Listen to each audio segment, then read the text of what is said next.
It is the 1,332nd day of Russia's full-scale invasion of Ukraine. What does Zelensky expect from his meeting with Trump? And where and when does the American president plan to meet with Putin next? I'll tell you about this and more. Right now, I'm Solomia Vitvitska, and this is TSN. So what does he expect from the meeting with Trump? The president of Ukraine arrived in Washington and stated that he is counting on the momentum for curbing war, which worked in the Middle East, to help bring an end to Russia's war against Ukraine. Volodymyr Zelensky met with representatives of defense companies and with the U.S. Secretary of Energy. Talks with Donald Trump will take place around 8 p.m. Kiev time. The day before, the U.S. president made an unexpected statement after a phone conversation with Putin. He emphasized that he would hold separate but equal meetings with the leaders of Ukraine and Russia. At the time when the plane with Zelensky on board was already crossing the Atlantic, Trump was speaking with Putin. In particular, he also discussed the possibility of providing Ukraine with long-range Tomahawk missiles. He said that he asked the Russian leader how he would react to such a delivery. In the end, Trump called the conversation good and productive, but promised to make up his mind definitively during a personal meeting with the Russian leader. But according to the US president, it will take place in Hungary within the next 2 weeks. But first, negotiations will be held by US Secretary of State Rubio and Russian Foreign Minister Lavrov. Zelensky responded to this in a post on Telegram. The language of strength and justice will definitely work against Russia. We can already see that Moscow is rushing to resume dialogue as soon as it hears about Tomahawks. The number of wounded in Kherson has risen to 4 after a series of morning attacks by the enemy. And at night, the Russians attacked rescuers with a drone while they were extinguishing a high-rise building in the suburbs that had caught fire after shelling. A state emergency service vehicle was damaged. A locomotive engineer was wounded in Chernihiv. In the morning, the Russians struck the railway with drones. They also attacked the forestry in the Novorod-Siversky community. A logging enterprise caught fire. There is destruction in Semenivka as well. 4 people were injured, including a child, in Raihorodok in Donetsk region. A Russian aerial bomb hit a private yard. An 11-year-old boy is in moderate condition. Doctors are fighting for the life of his older brother. In total, there are 10 wounded in the region. 3 people were injured in the Kharkiv region. In Byly-Kolodiaz, the Russians wounded a man. In Kupiansk, 2 local residents were injured. And in Zaporizhzhia, a police officer was wounded in the Polohi district. Overall, in the past day, the occupiers carried out more than 600 strikes in the Krasnopilya community of Sumy region. Russian drones struck a business and a civilian vehicle. A local resident was killed and 2 more were injured in Sumy during the strike. A civilian infrastructure facility was hit. A man was wounded and there is another victim in Trostyanets. Kryvyi Rih in the Dnipropetrovsk region also endured a night attack by Shaheds. The enemy targeted industrial and energy facilities, causing fires to break out. 25 settlements are without power, and in the Nikopol district, 3 women were injured. The encirclement of Russian forces near Dobropillya and new attacks to unblock their troops. The enemy does not stop sending equipment to our positions on the outskirts of Dobropillya, and over the past week has carried out 2 mechanized assaults in the direction of the villages of Volodymyrivka and Sofivka. The defense forces say they haven't seen such a massive attack in this direction for about half a year because due to the onslaught of drones from both sides of the front, equipment is hardly used in battles anymore. The paratroopers of the 82nd Brigade involved in the assault on the Dobropillya salient refer to the Russians' mechanized attacks as nothing other than as their last attempts to break a corridor to their own. What is happening on this hot section of the front? Our special correspondent for TSN, Yulia will tell you more. Look, the dugout has started burning. Hold on so they don't start running out. Just now, a Ukrainian drone set a Russian position on fire. Russian attack drones were taking off from there. There is no doubt, the soldiers say, because first they saw a communications antenna sticking out of the shelter, and only then did they notice the movement of the occupiers. So this is definitely a target for destruction. At the very least, this will mean the enemy loses their surveillance, and it will help us secure our position, since the enemy won't be able to target them anymore. Our defense forces are assaulting a section of the front near Dobropillya and consolidating their hold on positions recently recaptured from the Russians. For several weeks now, an operation to clear these positions of occupiers has been underway here. If you want to help our soldiers do this even more effectively, you can donate to this fund. It's for the 82nd Brigade unit. If we take our Dobropillya direction, 30 Russians a day is the minimum. What has been confirmed by drones, what we've observed, meaning with strike UAVs mainly, about 80% of enemy losses are inflicted by UAVs. The Russians have found themselves surrounded here. At least that's the impression you get if you look at the deep state map. However, the paratroopers of the 82nd Brigade who arrived here for this operation a few months ago are more cautious with such assessments. Because the front line here shifts every day. What did we do? We cut it off. We cut off a certain section of it. But we didn't do enough to prevent them from bringing in their reserves. They began clearing out these areas where the enemy had been spotted. He couldn't support his troops with any kind of artillery because he had advanced too far. And the defense forces took advantage of this. This is the same section of the front that military observers have dubbed the rabbit ears.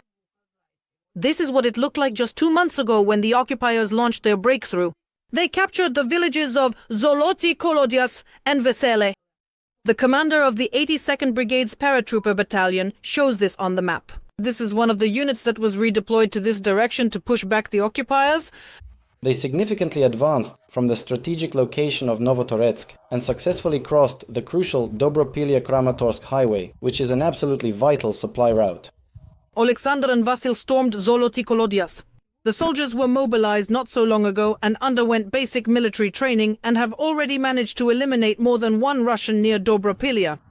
We entered the grove, saw that there were 2 of them and started shouting at them to surrender, since there were only 2 of them and we had a few more people.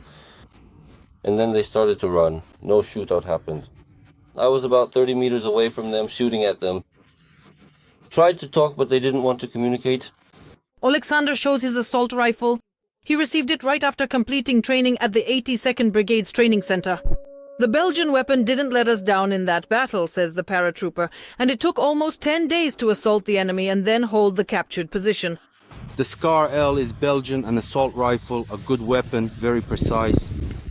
We camouflaged ourselves and let them get as close as possible. How really close was that? At times they were already 50 meters away from us. Not all Russians were willing to surrender, the soldiers say. But the paratroopers have their own arguments to force the occupiers to retreat.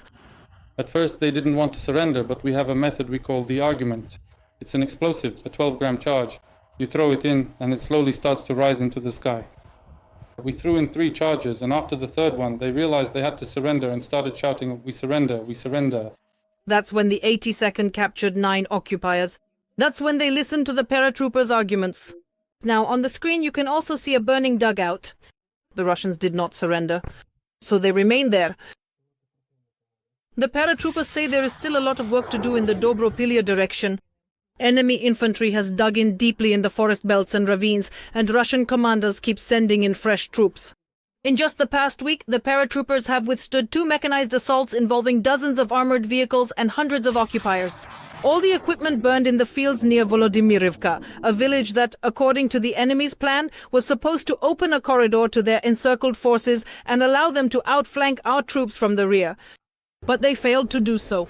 Yulia Kirienko, Alexander Shian, Ole Mostovi, TSN1+, Marathon. The only news... The Smerch, which had been terrorizing Mykolaiv and Kherson regions for 3 months, has been destroyed. The fighters of the 30th Marine Corps hunted the occupiers' rocket launcher every night. The Marines managed to track down the Smerch last night. From a distance of 50 kilometers, it was firing from the territory of occupied Kherson region. The Corps' operatives, in cooperation with the National Guard unit Lasers Group and Azers Group, destroyed the Smerch along with its crew. And now, for the residents of the south who constantly suffer from Russian terror, things will become a little easier.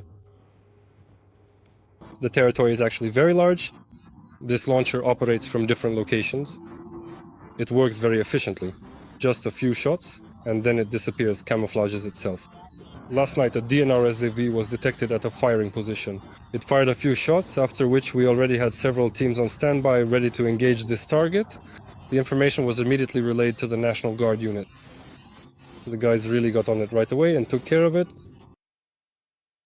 3 years in captivity and under total FSB control. And finally, they are free.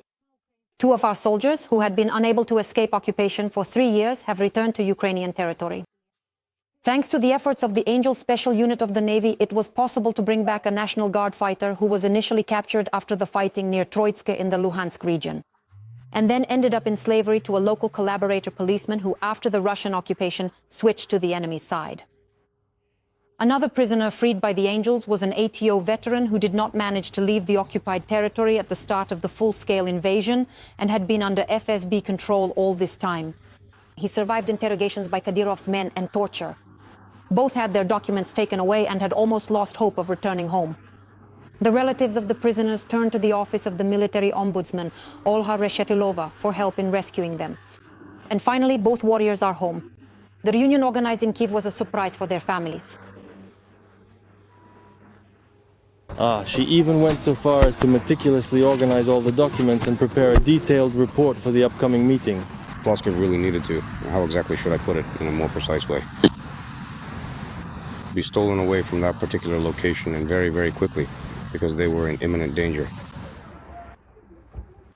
Since 2022, the Special Reconnaissance Unit Angels has already extracted 90 prisoners from the occupied territories. Now the freed prisoners face rehabilitation and the restoration of their documents. But this story could become yet another piece of evidence of a war crime committed by Russia in the international court. The Ukrainian military ombudswoman is convinced. I have already prepared a statement to the Office of the Prosecutor General regarding the criminal offense discovered in the course of my work, specifically about the illegal detention of a Ukrainian serviceman and his use as forced labor. They are already cooperating with the International Criminal Court and other international institutions to bring those responsible to justice, and obviously they can pass on this information. But from a human rights defender's perspective, I see signs of a war crime here. If a person is taken prisoner, they are identified there, they have the status of a prisoner of war, and although the procedure is complicated, there is a process for their return. All state institutions are working on this, including international ones. But in this situation here, I admire these people who have not lost faith in this situation, and now they are here. 2 servicemen died because of a truck that ran over a checkpoint. This happened around 7 in the morning in the Odessa region. The truck driver was detained, and the police have opened a criminal case. TSN correspondent Olena Chernyaeva visited the scene of the accident and is ready to tell us more. The tragedy occurred on the bypass road near Odessa, close to the village of Suki Lyman. A mobile checkpoint was operating here. The circumstances of the accident are not being disclosed at this time.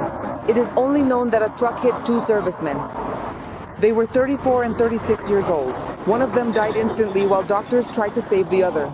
But despite all their efforts, the man did not survive. The injuries were too severe. The truck driver is 63. He was immediately tested for blood alcohol content at the scene. The man was sober. However, whether he took breaks to rest or drove through the night without stopping is unknown. He himself said that he simply did not see the people on the road. At 7 in the morning, it was still barely light here. The truck driver was detained. The court is to decide on a preventive measure for him. Information about the incident has been entered into the Unified Register of Pretrial Investigations under Part 3 of Article 286 of the Criminal Code of Ukraine. The maximum penalty for this crime is 10 years of imprisonment with deprivation of the right to drive vehicles for up to 3 years. The military are not commenting on the tragedy at this time. At the site where the serviceman died, a huge traffic jam formed immediately after the accident, since this is the only bypass road around Odessa. Eventually, the police organized reversible traffic on the road. A few hours after the accident was processed, the situation on the highway returned to normal. Olena Chernyaeva, Ivan Savchenko, Odessa, TSN1+, Marathon, The Only News. The European Union is preparing to receive Vladimir Putin. The Russian president, who is on the EU sanctions list and is suspected of war crimes, will be able to travel to Hungary without any obstacles. This has been confirmed both by its government and by the European Commission. Why won't the sanctions imposed personally against Putin and against Russian aircraft, including charter flights, be an obstacle? Aren't they banned from EU airspace? Let's find out from the Radio Liberty correspondent in Brussels. She is live with us now. Zoriana Stepanenko knows all the details and can share them with us. So please tell us, Zoriana, what do you know? Do you think we'll see the red carpet rolled out this time for the Russian president as it was in Alaska? Good afternoon, Solomia. The warmth of the reception, of course, primarily depends on the hosts of the summit, in this case, the Hungarians, specifically Prime Minister Orbán, who is one of the 2 European leaders that have met with Putin during the height of Russia's full-scale war against Ukraine and shook his hand. blocking EU sanction packages against Russia, insisting that the policy of pressure on Moscow is misguided, and criticizing military aid to Ukraine, which was accompanied by delaying the corresponding tranches at the EU level. All of this describes Viktor Orban's position.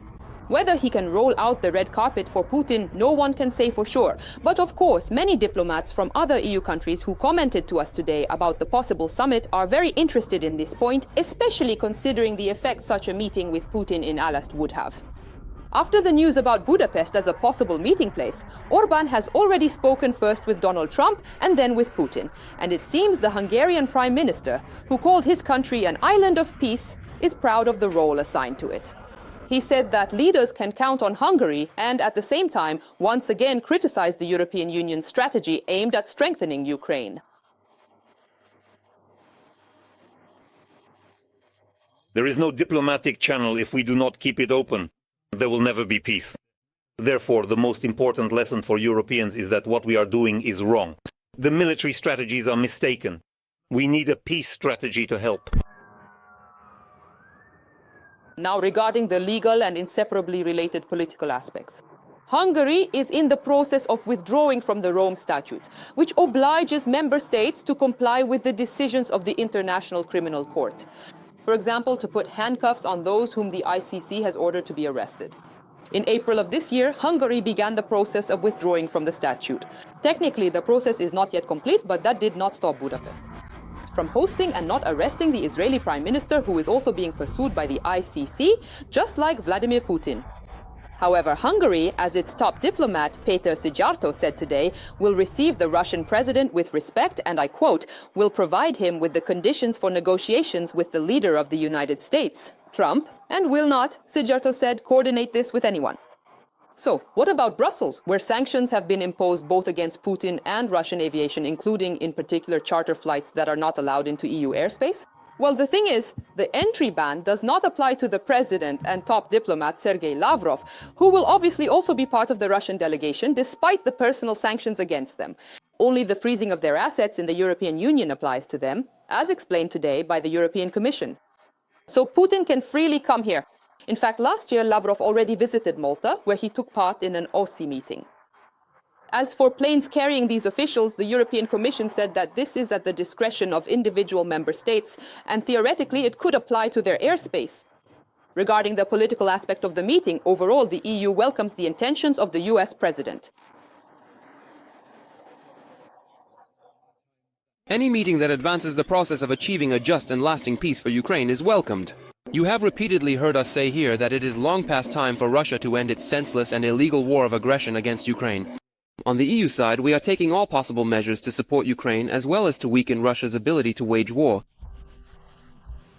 EU diplomats who spoke to Radio Liberty on condition of anonymity noted that the current position of the United States is much more aligned with that of Europe. Therefore, there is little reason for concern as the 19th package of sanctions approaches. The EU plans to approve it. Hungary has not been, and so far is not, among the countries blocking this. Isn't it humiliating for the European Union that Putin is coming here, even if it's just to Hungary, which has always stood out among other bloc countries when it comes to Ukraine? Diplomats say that it may seem that way at first glance, but at the same time they look at it differently. They note that the main thing is the result, and if it is achieved, the form and place where it happens become much less important to them. Solomia. Thank you, Zoriana. Radio Svoboda correspondent Zoriana Stepanenko was live with us just now and explained how Vladimir Putin might actually make his way to the European Union, in particular to Hungary. Slovakia will not be the country that hinders Ukraine's accession to the European Union. And this was stated today by Slovak Prime Minister Robert Fico during a meeting with Ukraine's Prime Minister Yulia Svyrydenko. Today in Košice, government officials discussed a number of issues, including energy security, defense cooperation, and infrastructure development. They also discussed the use of frozen Russian assets and the reconstruction of Ukraine. For more details about the meeting, here's KTSN correspondent Marička Kuzik. Defense cooperation between Ukraine and Slovakia is reaching a new level. This was announced today by Prime Minister Yulia Svyrydenko. This involves creating long-term contracts for supplying weapons to Ukraine, while also developing Slovakia's defense industry. The details of these agreements are not being disclosed, but according to Svyrydenko, the conversation with Robert Fico was constructive. Most of the Ukrainian proposals have been supported, primarily in the energy sector. Today, our teams have achieved significant success in the area of energy. All of our agreements that we are currently discussing, of course, without going into much detail, are all documented in the roadmap. We appreciate your decision to allocate additional funds to support our energy infrastructure as well as to support shelters. A separate part of the negotiations concerns the freezing of Russian assets. Svyrydenko emphasized that Ukraine expects support from Slovakia so that the funds can be directed towards the purchase of weapons. There was also discussion about increasing sanctions pressure on Russia. Separately, the Slovak Prime Minister emphasized that Slovakia will not hinder Ukraine's process of joining the European Union. We spoke about our negative views, although we respect the Ukrainian people and NATO membership.